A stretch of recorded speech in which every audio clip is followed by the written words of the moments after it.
Well, here I am in my garage, and this is where I did most of my work to outfit the van. But before I did any of that, I did model the van up on a computer. So most of it. I didn't do the roof rack and some of the exterior components, and I didn't detail out everything. But I'll show you where I started. I'll show you that computer layout first. Okay, here I am at my computer, and hopefully that's showing up okay. What I've pulled up here is a document that I put together that shows my overall layout. Long before we ever bought the van, or not long before, but before we ever bought the van, I decided to create a computer model of my intended design layout for the build.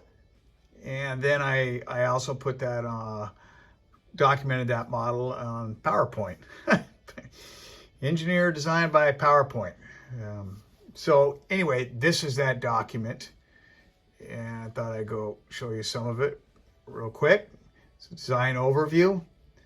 I've listed each item, broken the items down, 1 through 10. Number 1 being like the removable platform bed. When I design, I like to create a design in as much of a modular concept as possible. It allows you to build a module in your garage or on the bench and then move it into the van and install it, and bite off one item at a time. So number 1's removable platform bed. 2 would be the fold down bench part of the bed, and a removable center bench. And then, for example, number 5 is a upper galley stowage area. And then 6 is the upper stowage cabinet above the feet. This, of course, represents the shell core of the van. In this view, this way is forward. This guy here is standing at the galley, and right here would be the sliding door of the van, right? So I've gone over, I modeled up each item, and I've created these views just to give me a quick reference overview of them.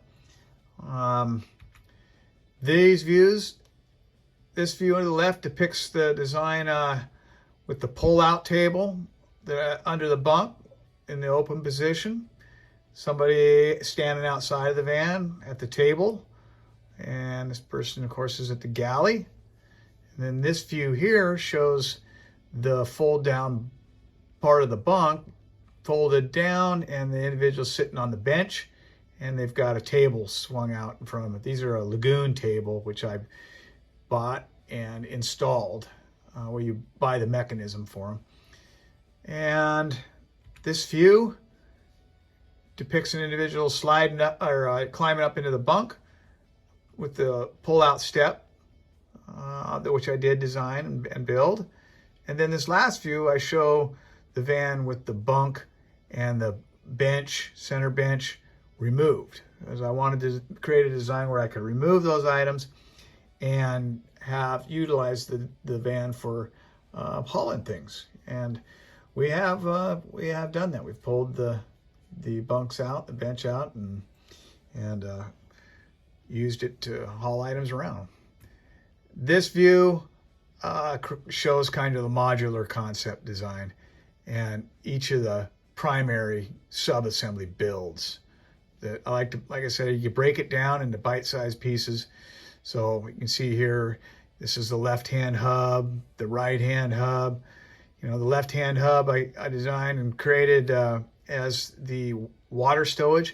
The hubs basically support the bunk, and then the left-hand stows the water system and some general stowage, and then the right-hand one stows the electrical system. This shows the center bench module. This is the fold-down part of the bunk, the primary part of the bunk, galley. And that's basically it for an overview document. And then what I also did is create individual documents, PowerPoint documents, for each of these sub-assembly items. So, for example, this document here is for the galley. This view right here depicts the galley, and then the basically exploded view of the galley itself, right? This is the framework, which I used 80/20 frame. I'll maybe go into that in more detail in a later video. And then the countertop, the end walls, the drawers, and so on. And as you toggle down through the document, I like to include various views. So for my reference, this documents the drawers that I created, and I list each component of the drawer. And I'd like to note that I did change this galley design as I went through the build quite a bit, because I originally designed it to hold a vertical fridge, as you can see in this view, this fridge. And what I wound up putting in was a Dometic cooler type fridge, which I'm glad I did, but it obviously impacted the design, which was fine. You know, this is all merely a guide here. So this is the framework for the made out of the 80/20 extrusion. This shows a isometric view of that, and I've gone in, I've labeled each component, as you can see, and they're color coded for the various types of components. And one of the reason I did that is for each one of those type views, I also created a spreadsheet.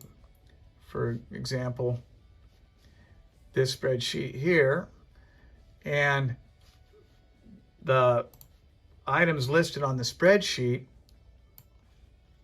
So let's say item 1, this yellow icon here, ties into this item listed on the spreadsheet, item 1. I don't know if you can see that, hopefully.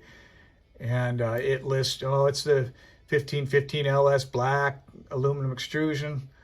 And that one particular one was 18 inches long. And then I also included links to those components online, which gives me a quick reference to what it is that I used for that. So overall, that was the computer layout. First you create the model, and then I went through the documenting process, and then I utilized these documents throughout the build as I went along. And I'll show you one more real quick. For example, here's the wheel hub left hand. You can see, okay, access for systems, general storage, some shelves here, and then down below is the systems water tank area. And here's just various views I included for my reference as I went through the build. So that's it. I hope I didn't bore you too much with that. But first thing, of course, I did was the computer layout, first part of the build. Thanks. Well, that got a bit wordy and convoluted, but hopefully I'll get a little better at this as I go. I hope I didn't bore you to death with that, and you hopefully made it to this point. So anyway, thanks for watching, and we'll see you on episode 2. I have no idea what it's going to be, so I'll work on that. See you there.